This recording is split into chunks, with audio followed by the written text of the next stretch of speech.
twigishijwe n'iby'ukuri ko Yesu Kristo yaje mu isi yisiga ubusa yigira umuntu niyanga no gupfa ibyo twigishijwe n'iby'ukuri ko Yesu Kristo yaje mu isi yisiga ubusa yigira umuntu niyanga no gupfa abakomeye ndetse n'aboroheje dufite ubuhamya bw'ibyadukorera abakomeye ndetse n'aboroheje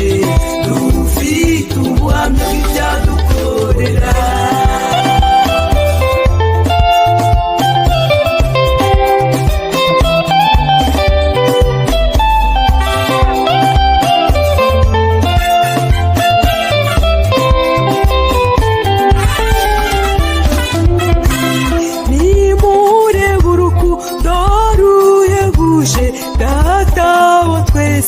yadukuze twatumye twitwa bana b'Imana kandi mu by'ukuri niko turi nimurebe urukundo ruhebuje data wa twese yadukuze twatumye twitwa bana b'Imana kandi mu by'ukuri niko turi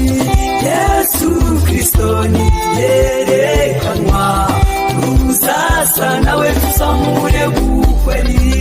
Yesu Kristo ni yerekanwa tuzasa nawe tuzamure bukweli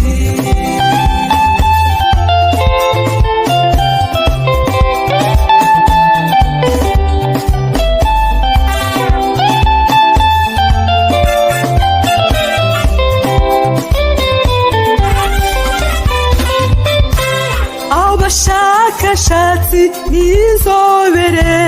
bahora abandi k'ibitabo ntibiteze na rimwe guta agaciro kuko bivuga ko mwamuhambaye abashakashatsi n'inzobere bahora abandi k'ibitabo ntibiteze na rimwe guta agaciro